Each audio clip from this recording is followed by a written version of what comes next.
Sahabat YKB yang diberkati Tuhan, salam jumpa dalam acara Wasiat Kekal, berupa renungan firman Tuhan yang memandu kehidupan kita.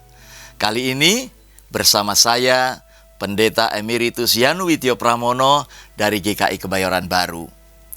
Renungan kita hari ini, Jumat 3 Oktober 2025, ditulis oleh Pendeta Emeritus Dianawati Sarah Juanda dari GKI Nurdin dengan judul Membawa Masalah ke Hadapan Tuhan, yang dilandaskan pada kitab 2 Raja-Raja 19 ayat 8 sampai 20 dan ayat 35 sampai 37. Dan nats yang akan menjadi pusat perenungan kita adalah 2 Raja-Raja 19 ayat 14. Namun, sebelum kita membaca Alkitab, merenungkan firman Tuhan, mari kita berdoa. Bapa di surga, Bapa di dalam Tuhan Yesus Kristus, kami mengucap syukur untuk segala kebaikan Tuhan. Tuhan, saat ini kami hendak mendengarkan firman-Mu, merenungi firman-Mu. Dalam kehidupan kami ada begitu banyak persoalan dan permasalahan yang kadang terjadi, dan seringkali itu bertumpuk-tumpuk. Namun, kami memohon kiranya di dalam kami menjalani semua itu, kami boleh membawanya kepada Tuhan, bukan melakukan segala sesuatu atas dasar perasaan bahwa kami hebat dan kami bisa. Tuhan, kami memohon Roh-Mu yang kudus menolong kami, dan firman-Mu berbicara di dalam kehidupan kami. Dalam nama Tuhan Yesus kami berdoa. Amin. Sahabat, saya akan membacakan untuk kita 2 Raja-Raja 19 ayat 14. Demikian firman Tuhan. Hizkia menerima surat itu dari tangan para utusan dan membacanya. Lalu ia pergi ke rumah Tuhan dan membentangkan surat itu di hadapan Tuhan. Sahabat, mekanisme pembelaan diri atau sering disebut defense mechanism adalah proses psikologis dalam diri seseorang yang aktif saat ia menghadapi situasi tidak nyaman atau mengancam.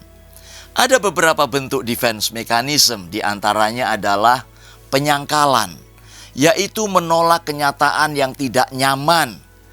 Dan ini merupakan bentuk yang paling umum. Ada lagi represi, yaitu menyembunyikan perasaan atau pikiran tertentu. Ada lagi proyeksi, yaitu menyalahkan pihak lain. Dan rasionalisasi, mencari alasan logis untuk membenarkan tindakannya. Dalam bacaan kita, Raja Hizkia menerima surat dari Raja Asyur.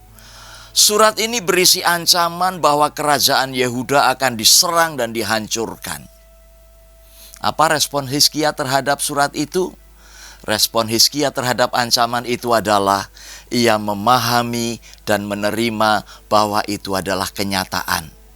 Kemudian ia pergi ke rumah Tuhan dan membentangkan surat itu di hadapan Tuhan. Ia tidak pergi meminta bantuan kepada bangsa lain.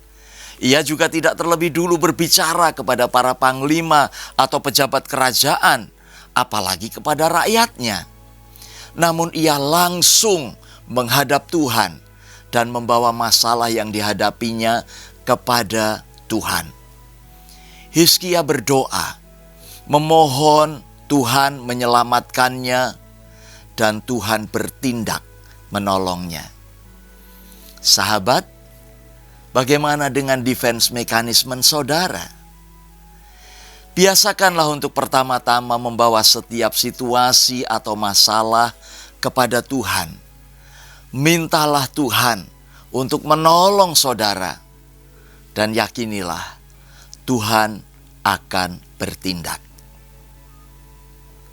Mari kita berdoa. Tuhan, Ada berbagai persoalan dan masalah yang seringkali muncul dalam kehidupan kami. Dan kami mau mengatasinya dengan cara kami sendiri.